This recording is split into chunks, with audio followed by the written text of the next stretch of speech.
We are so grateful you are with us. We are about to embark on one of the most important series that Tana and I have ever done together. I have a new book coming out March 3rd called The End of Mental Illness, How Neuroscience is Transforming Psychiatry and Helping to Prevent or Reverse Mood and Anxiety Disorders, ADHD, addictions, PTSD, psychosis, personality disorders, and more. I am so excited about this book. And, I've written 40 books. Dear Lord. And I love almost all of my books, but nothing like this one. Well, whenever you're writing a book, you always say, this is my favorite book. But I don't say that. I'm just being honest. This one is one of my favorite books you've ever written. So, I'm not as, for you, it's like having a baby. Like you're just in love with it when you're writing it. But for me, this one actually is one of my favorite books you've written. I think it's one of the most important books you've written. I think you're, a lot of people are going to think it's a huge promise, but I don't shy away from controversy or big promises. And I just think it's going to be very, very, I think it's a paradigm shift, how we look at things. And I think it's great. And it's not that depression's going to go away. No. It's a completely new way to look at depression. Right. Because depression is a symptom that has many different causes. And if we're going to end mental illness, we have to start calling these things what they really are, which are brain illnesses that steal your mind. So what I like about this is we've been doing this at our clinics for a long time. No one's been willing to say this. Okay. So you're finally saying what we've been doing. We've been trying to decrease stigma around mental illness for a long time.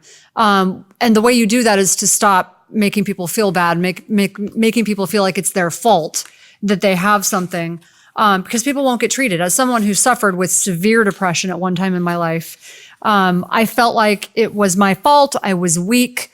It made me somehow defective. It was a lack of willpower. I mean, all these things that you feel when you go through something like that, people telling you should shake it off. You should work through it. And there's for some reason, it's different than other types of diseases that we treat this so differently. And what I like about this is that we are trying to shift the way we look at how people suffer so that they no longer feel like they can't get help or like it's their fault or they're defective somehow. Because if we can do that, we can prevent some of the tragedies that are happening in the world. Not only with people killing themselves, but hurting other people. So I want to read the opening paragraph from the book because I think I spent a lot of time crafting this paragraph. And the introduction is called Why I Hate the Term Mental Illness, and You Should Too. Stuck at a traffic light midday at the corner of Hollywood and Vine in Hollywood, California, on my way to record a podcast with storyteller and social media phenom Jay Shetty, I saw a 30-something-year-old man, about 5'10", with dirty blonde hair, ripped clothes, and blood on his face, talking to himself while gesturing wildly in the air. He seemed oblivious to everyone around him, and those walking on the street paid him no mind. After all, this was Hollywood and Vine. Most of my colleagues would have diagnosed him with schizophrenia or unstable bipolar disorder and wondered why he wasn't taking his medication to help the voices and visions stay away.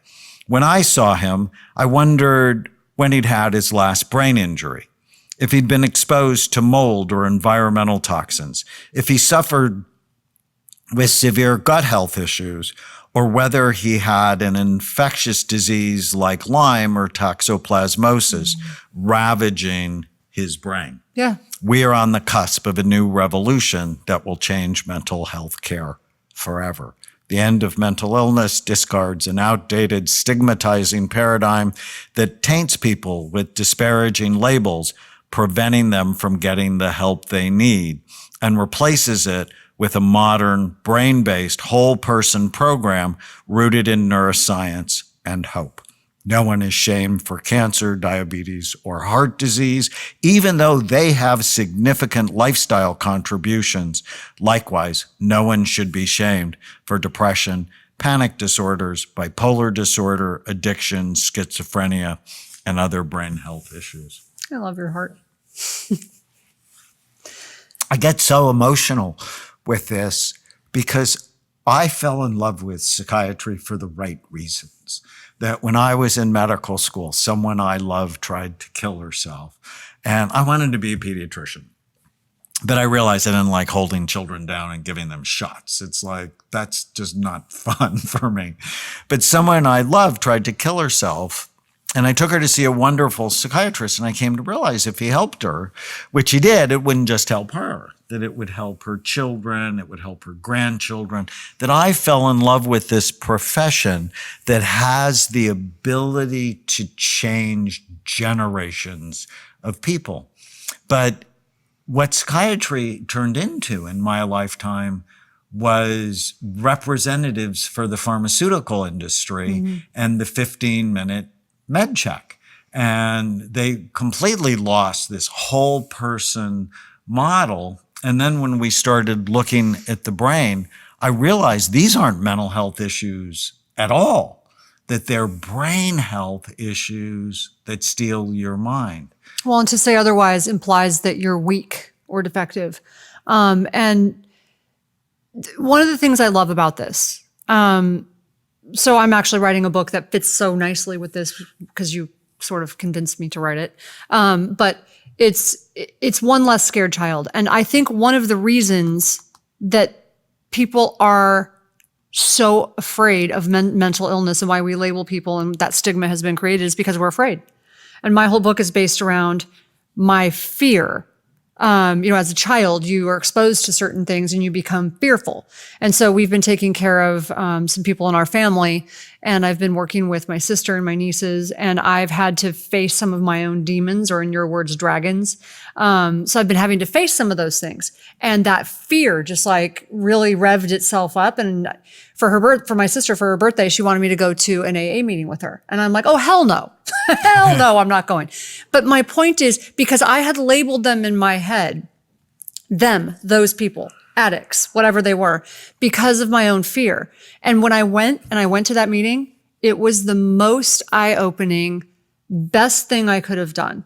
It completely changed how I saw them, how I saw addiction.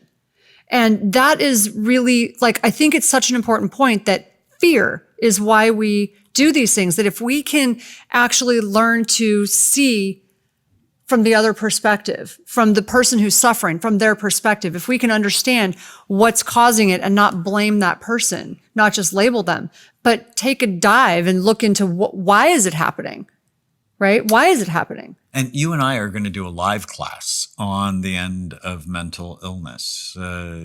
And it starts January 21st, and it's going to go through the middle of March, where every Tuesday night, we're going to answer questions. I'm going to talk about what's in the book. So we're so excited to continue to share this message with you. Let me just give you some highlights from the book. And in the beginning, I go, mental illness affects us all. Either you struggled with one, and you've talked about the depression that you've struggled with. I've talked about some of my anxiety. So either you've struggled with a mental health issue, or you love someone who has. Nobody escapes. And the incidence of these problems is skyrocketing, with the deaths from drugs, alcohol, and suicide at their highest level in recorded history.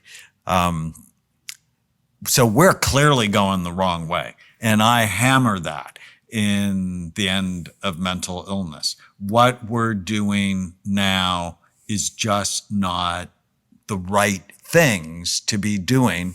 We need to think of these as brain health issues that steal your mind not mental illnesses that shame and stigmatize people.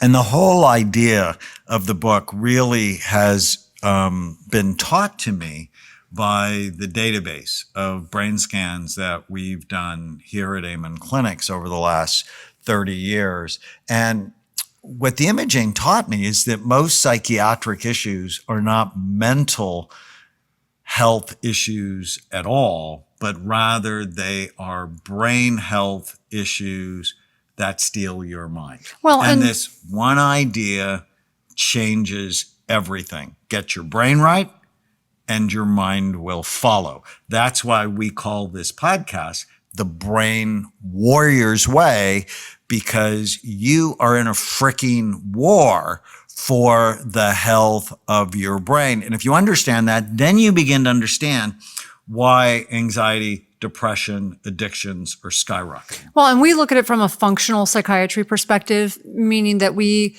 rather than putting a Band-Aid over a bullet wound, we want to actually go in, figure out what's wounded and fix it, right?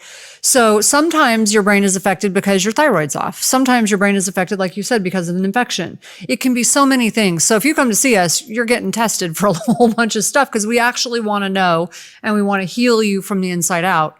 And so it's such a different way to look at it.